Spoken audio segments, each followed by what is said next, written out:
हरे कृष्णा।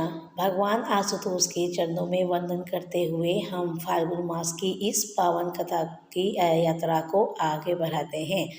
पिछले अध्याय में हमने सुना कि कैसे माता सती ने अपमानित होकर स्वयं को भस्म कर लिया और भगवान शिव के गण वीरभद्र ने दक्ष के यज्ञ में कोहराम मचा दिया। आज के तीसरे अध्याय में हम कथा सुनेंगे कि कैसे उस महाविनाश का अंत हुआ और भगवान शिव ने पुनः अपनी करुणा प्रकट की। जब वीर जब वीरभद्र ने यज्ञशाला में प्रवेश किया तो उनके भयंकर रूप को देखकर सभी दिशाएं कांप उठी। वीरभद्र ने यज्ञ के पात्रों को तोड़ दिया, ऋषियों के कुश और आसन बिखेर दिया और अधर्म का साथ देने वाले देवताओं को दंडित करना आरंभ किया। ऋषि जिन्होंने शिव गणों का उपहास किया था उनकी दाढ़ी उखाड़ दी गई, पूषा देवता के दांत तोड़ दिए गए और स्वयं प्रजापति दक्ष भय में थर थर कांपने लगे। इंद्र, वरुण और वायु जैसे लोकपाल भी वीरभद्र के तेज को सहन नहीं कर सके और युद्ध भूमि छोड़कर भाग गए। पूरी यज्ञशाला शमशान में बदल गई। अंत में वीरभद्र ने दक्ष को पकड़ा और उनका मस्तक काटकर अग्निकुंड में स्वाहा कर दिया।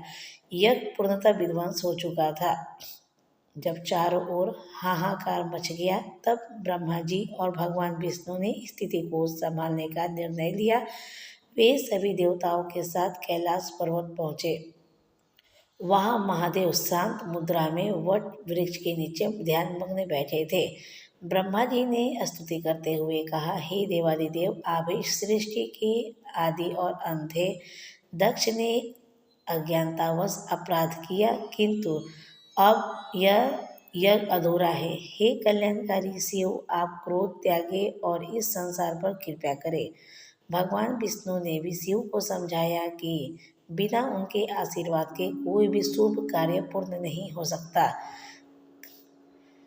शिव की दया और दक्ष का पूर्ण जीवन भक्त वत्सल शिव, जिन्हें आशुतोष कहा जाता है, शीघ्र ही प्रसन्न हो गए। वे देवताओं के साथ ही दक्ष की यज्ञशाला पहुंचे। वहां के दृश्य का अत्यंत मार्मिक था। शिव की आज्ञा से एक बकरे का सिर काटकर दक्ष के धड़ से जोड़ दिया गया। जैसे ही भगवान शिव ने अपनी दृष्टि डाली, दक्ष जीवित हो उठे। जीवित होते ही दक्ष का अहंकार चूर चूर हो गया। उन्होंने रुधे हुए गले से महादेव से क्षमा मांगी।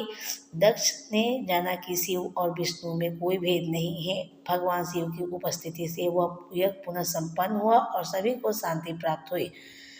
भक्तों, फाल्गुन मास की यह कथा हमें यह सिखाती है कि अहंकार चाहे कितना भी बड़ा क्यों ना हो, वह ईश्वर की शरण में आने पर शांत होता है। भगवान शिव जितने कठोर और संहारक है, उतने ही दयालु और कोमल भी है। यदि हम भी अपने भीतर के दक्ष यानी अहंकार की बलि दे दी तो भगवान आशुतोष हमारे हृदय में वास करेंगे।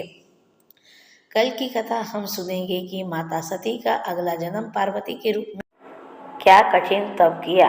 आज की इस कथा को भगवान शिव के चरणों में समर्पित करते हैं। प्रेम से बोलिए नमः पार्वती पते, हर हर महादेव। कल फिर मिलेंगे प्रातःकाल इसी श्रृंखला की अगली कड़ी के साथ। हरे कृष्णा। ठीक है भक्तजनों, यदि आपको यह कथा पसंद आई हो तो हमारे चैनल को लाइक, शेयर, सब्सक्राइब अधिक से अधिक कीजिएगा। कमेंट्स बॉक्स में हरे कृष्णा या ओम नमः शिवाय जरूर लिखिएगा।